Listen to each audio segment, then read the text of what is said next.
Hello, welcome back. So now we are back to forces and moments in machines, and we are on balancing, and this is lecture 3 on forces and moments, but lecture 2 on balancing. All right. So in the last lecture we considered the theory for a rigid rotor which is rotating, which has some mass distribution, and I said we will assume that it is statically balanced. That means the center of mass is on this axis, but it is not dynamically balanced. That means I x z not equal to 0, I y z not equal to 0, and then I said we will assume that we have a couple of planes of interest that we have identified, and sorry about that.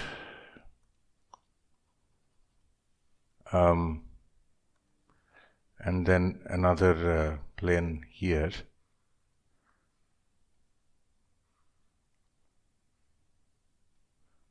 This one and this one. So this is A and this is B.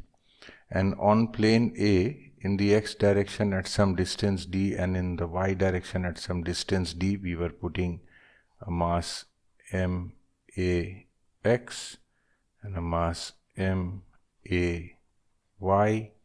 This distance is d, this distance is d. Similarly over here, m b x m b y, and this distance d, this distance d, and this distance, because we are coming backwards, would be minus x a, and this distance here would be x b. Static balance requires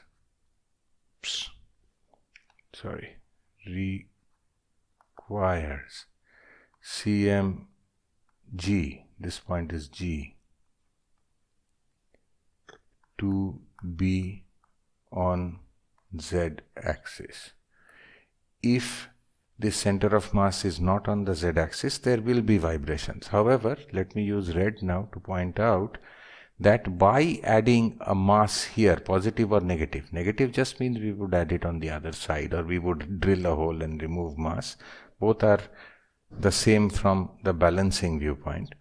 So static balance just means that by adding some mass here and some mass here, as well as some mass here and some mass here, we can move the center of mass so that it comes to the Z axis. This is a mistake, that's the Z axis. Okay. So it comes to the Z axis. Now, after that we can do the balancing. So always by adding these 4 masses,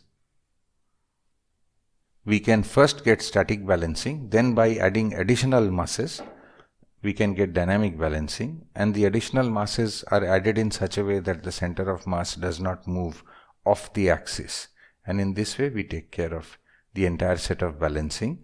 And so demonstration of the dynamic balancing, which is actually more dynamically interesting, sort of actually covers this as a subset of that. It's a sub case, there's no problem, the solution is the same. That's the first observation. The second observation is that there can also be single plane balancing. Single plane balancing refers to a situation where on this axis we have maybe a thin rotor, okay, maybe a thin disc, and then the disk is not tilted. What do I mean by tilted? I mean it is not rotated by this axis so that it sort of looks like that.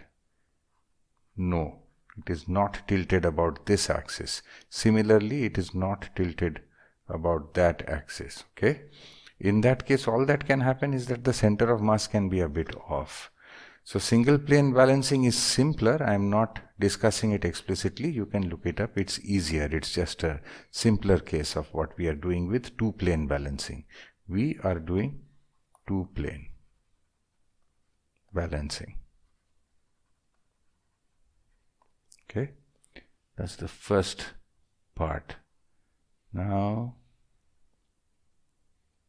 let us come here and let us look at why we are doing, why such equations.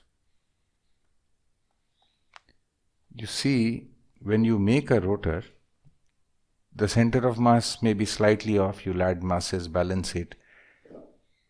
You will do it experimentally. Over here we are doing a calculation, but the calculation is, for example, at design level. Suppose someone tells you that we need to have a rotor that actually has this funny shape due to some reason, right? You have a CAD drawing. So then what you can do is you can calculate ICM from your CAD package, and then you can make corrections, and you can say, well, for this rotor you'll have to add a mass here, you'll have to add a mass here, remove some mass from there, and so on. And then this is balancing in theory. So for that our equations are useful. But how about balancing in the field? So what that means is you have a rotor, it has vibrations, you're trying to balance it. Over here, what these equations do is that they tell you what is possible and why. So that is why, from the viewpoint of theory, these equations are important. Okay. The next thing I want to tell you is something about the vector nature of the added mass effect. Okay. This is the mass that you are adding during balancing in a different subject, which has to do with solids that move in liquids. There is also something called added mass effect. I'm just warning you that is different. That is a more popular term.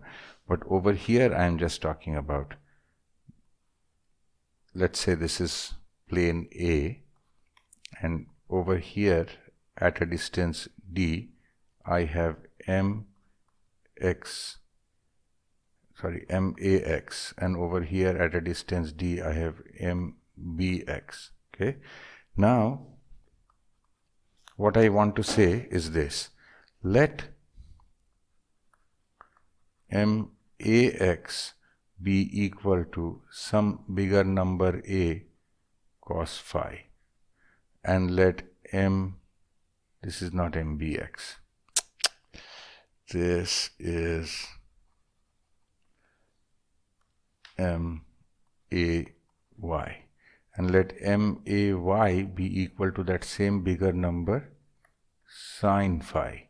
So now, is it reasonable to say that on this circle of radius d at an angle phi we will put the big mass m? Will it have the same effect? Okay, it will. So we will verify that. So in terms of center of mass, what did we have? May was not contributing to the x direction location of the center of mass. What we needed was max d, and what we have now is the x coordinate of this capital M, and so we are replacing it with m, but the direction, the distance in that direction is d cos phi. Similarly, for this one we had m a y d, and we are replacing that with m d sine phi. So since this m along with this cosine phi is exactly the same as max, the center of mass calculation works out. Okay, let us now look at the other one, the dynamic balancing part, and that we will look here.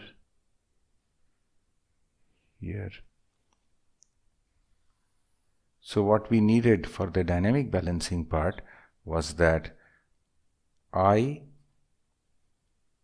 x z as received minus m a x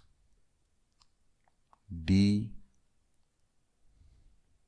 I realize I have made another error, making several errors here. Apologies, I'm going to correct it now with blue here. This is not xa, this is za with a minus sign, and this is not xb, this is zb. Apologies. Alright, so we come here, max d z a minus m x d z b should be 0, right?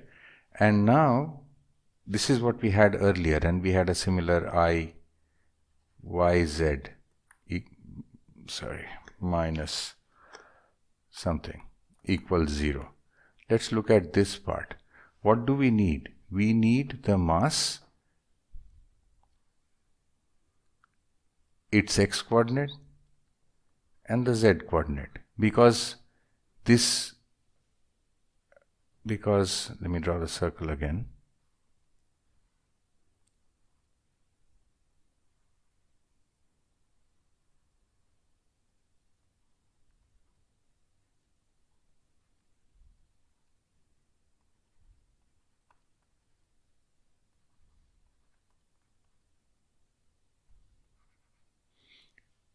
Let me emphasize this angle phi and this m. These are replacements for these masses. Yes, so now there is only this mass. For xz calculation, I am going to need the x coordinate of this mass, which is again m, capital M cos phi, which is the same as this, you see. So therefore, in plane A, in place of this mass and this mass, we can add a single mass, provided we are willing to adjust the angle. And the same goes for plane B. This is why when we are balancing this rotor with a plane A here,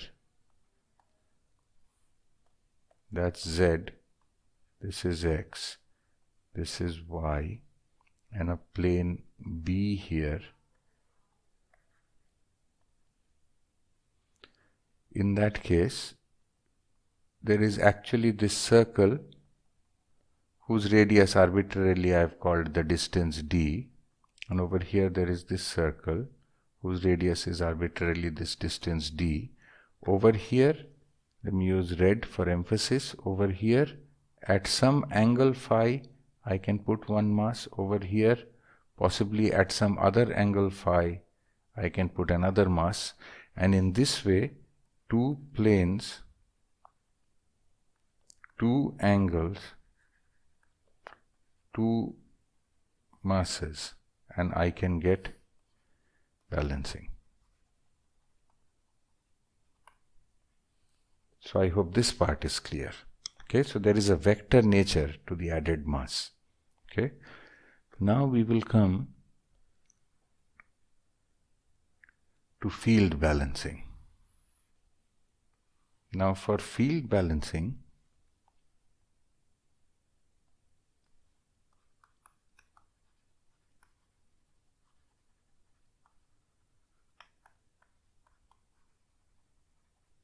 I am actually not going to discuss machines that do that. There are machines for doing balancing.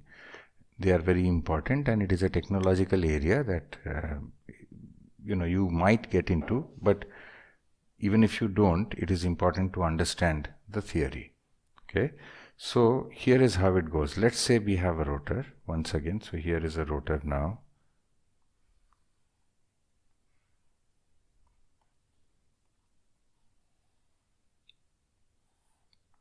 That's Z. This is X. This is Y. Okay. Now somewhere over here is the center of mass. It may even be a little bit off. Okay. This is plane A here. Due to whatever structural or design reasons, we have identified some plane. This is plane A. That is A. This over here, or it could be here, wherever, right? In some location, we have identified plane B. Now, from theory, we know that it should be possible to choose some circle here and some circle here, and then at some angle we will be able to put some mass, which we will call MA now, and at some other angle, possibly, maybe at some other angle, we will be able to put another mass B, so that we get balance. This we know from theory.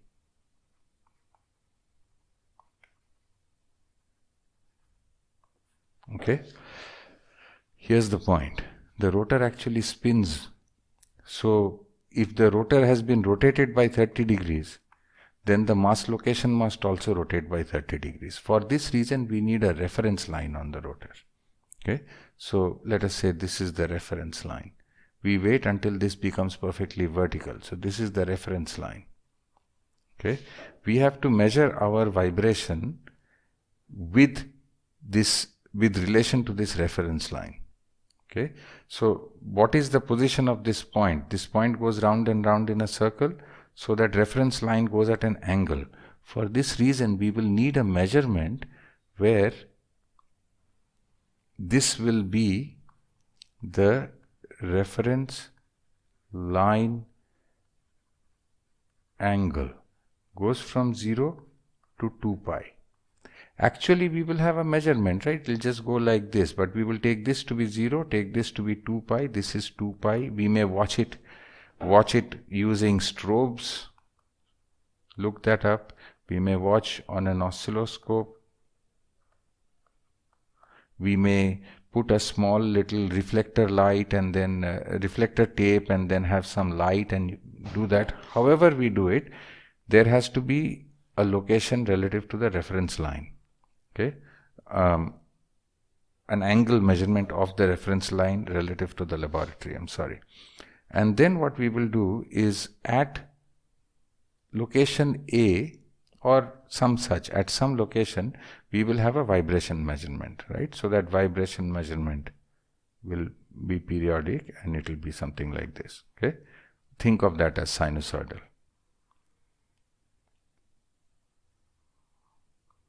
And for the other one, which I will draw in blue, there may be another one like this. Oh, that's not well drawn.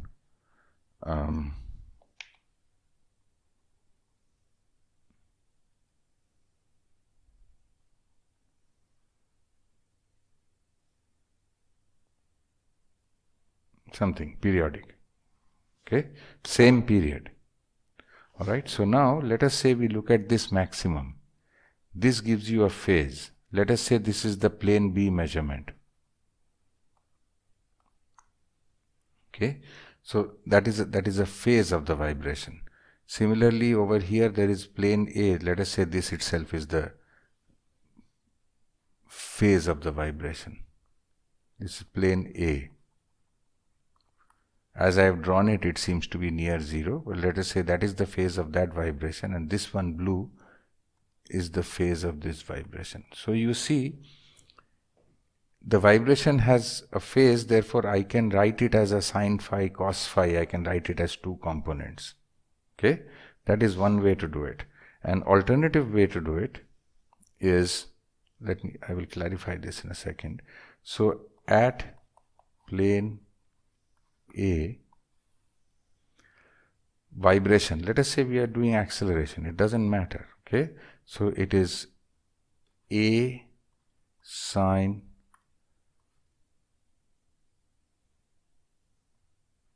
omega t plus phi A, and then on plane B it is B sine omega t plus phi B. What is this omega? It is the rotor spin speed.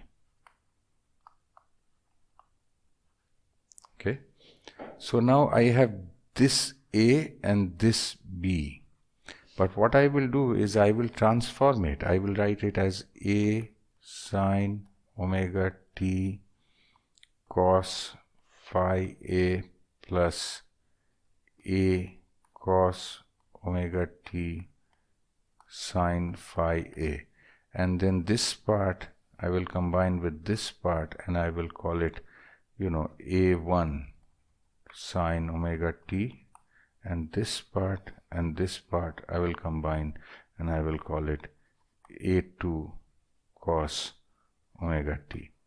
When do I have balance? I have balance when A1 and A2 are both 0. Okay. Similarly, in plane B, I'll have a B1 and a B2. They are both 0. What am I doing now? Now I hope it is clear to you how everything ties together, right? So I have a balancing activity, which means MAX, MAY, MBX, MBY. These are the masses that I will put. I will put them on the machine.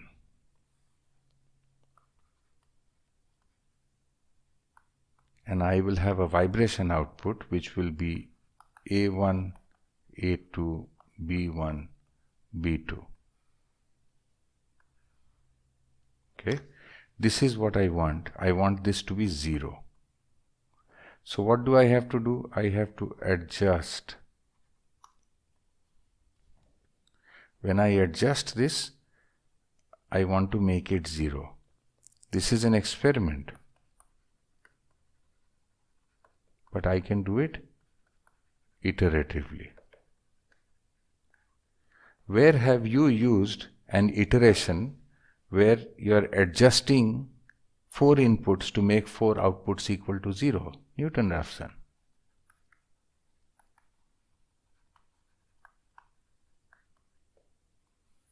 And that is exactly how field balancing is done. So first what they will do is they will put a small one here and 0, 0, 0, and they will see the change. This is, I'll say, small 1 and change 1. Then they will put 0, small 2, 0, 0, and they will get, let me see here,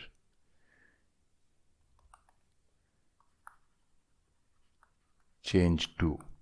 Okay, in this way basically you get your Jacobian matrix.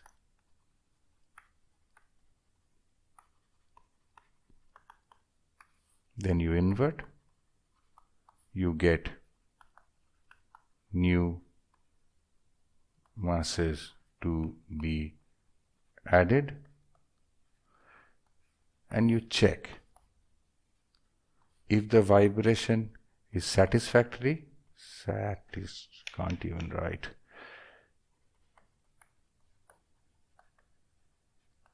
then you stop. Your iteration has converged. Otherwise, one more iteration. So you leave these masses in, you leave them in, and then do one more iteration with small trial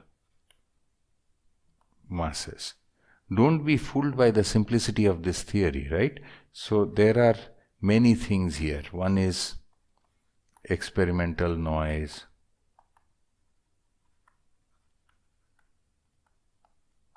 accuracy of measurement,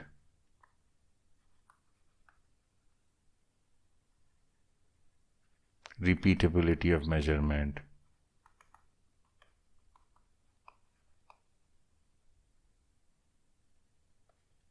okay, size of trial masses used. But that's the method.